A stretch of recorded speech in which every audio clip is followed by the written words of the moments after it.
Good morning students. मैं Vishnu Sharma, lecturer computer science, government polytechnic college Dausa से।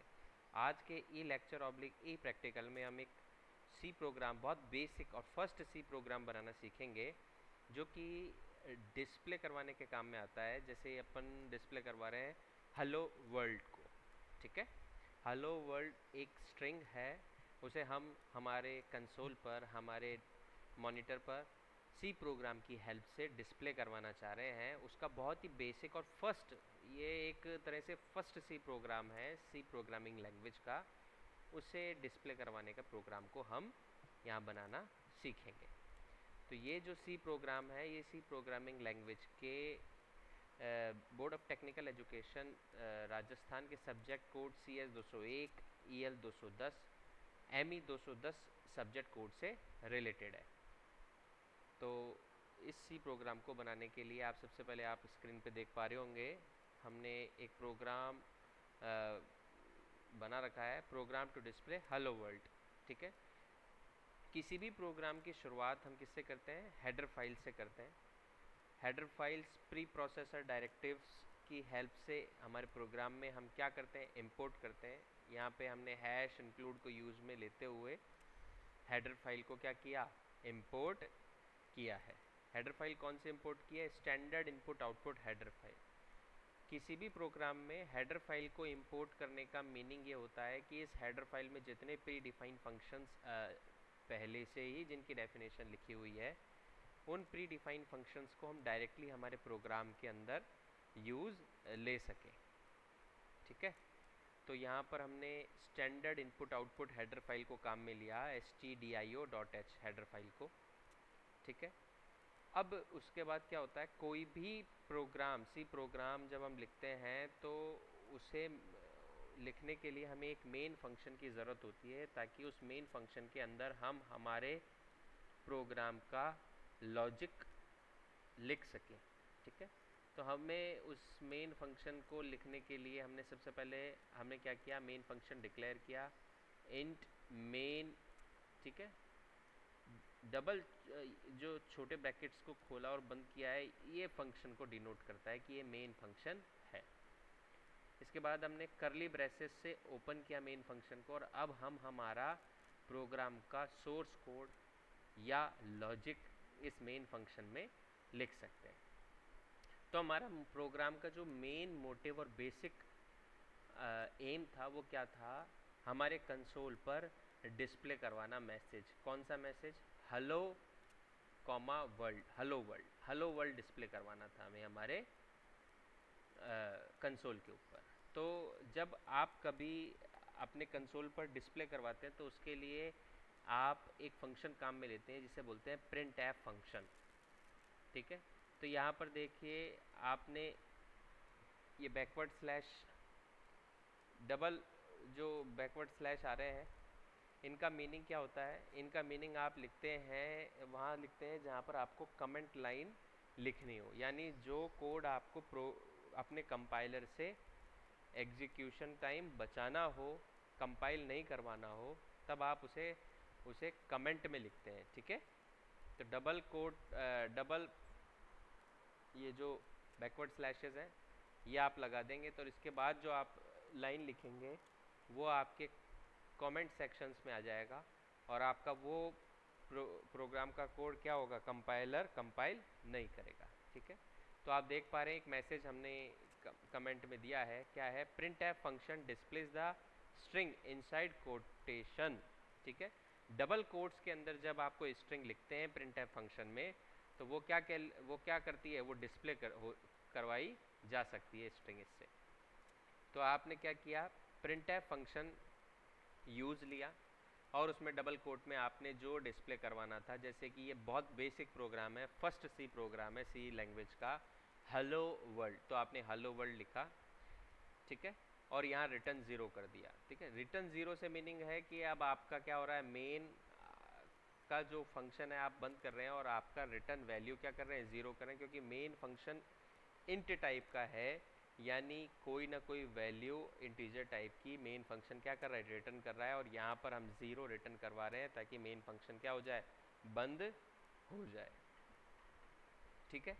तो इस तरीके से आप अपना मैसेज डिस्प्ले करवा पा रहे हैं कंसोल पर, क्या, हेलो वर्ल्ड। देखिए ये हेलो वर्ल्ड का जो प्रोग्राम है ये वर्क कैसे करता है, how hello world program works, ठीक है। तो ये वर्क कैसे करता है ये देखने वाली बात है। The hash include is preprocessor command that tells the compiler to include the contents of standard input output header file in the program।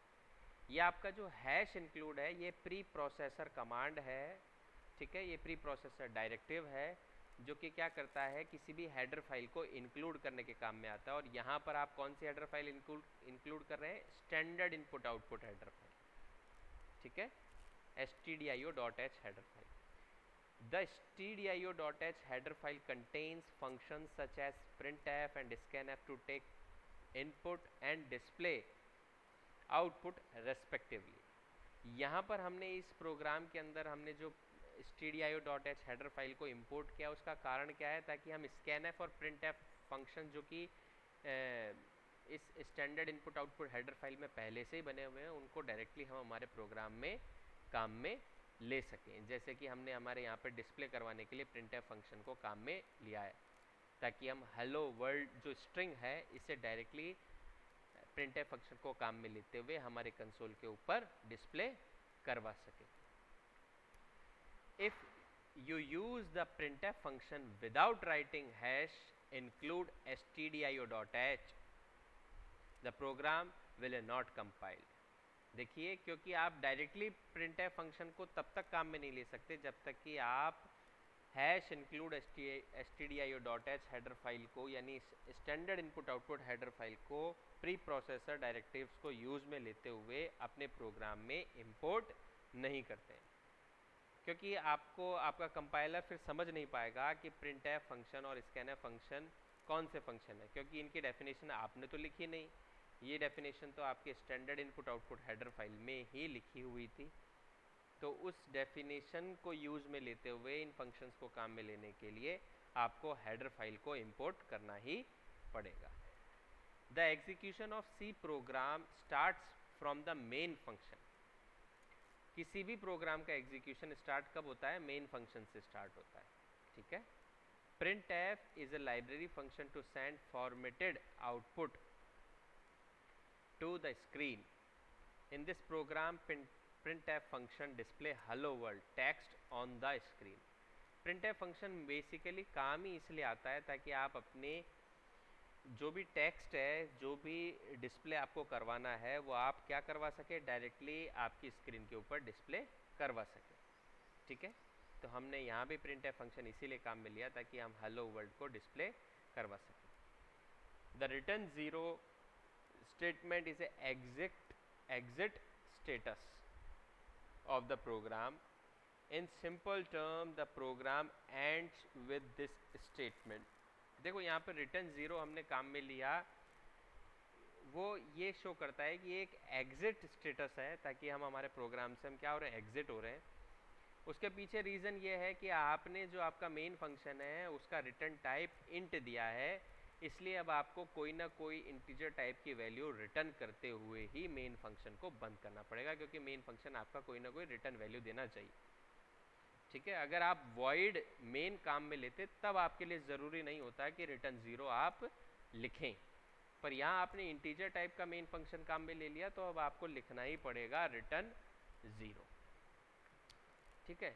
इस तरीके से जो आपका ये प्रोग्राम था, program to display hello world, इस तरीके से ये वर्क करेगा। और लास्ट में आप मेन फंक्शन का कर्ली ब्रेसेस से ब्रैकेट्स भी बंद करेंगे। ब्रैकेट्स का भी आपको विशेष ध्यान रखना पड़ेगा, जो ब्रैकेट खुलेगा वो बंद भी होगा, अदरवाइज आपकी कंपाइल टाइम्स एरर आ जाएगी, ठीक है। तो इस प्रोग्राम का आउटपुट कुछ इस तरह से होगा, आपके स्क्रीन के ऊपर दिखाई देगा हेलो वर्ल्ड।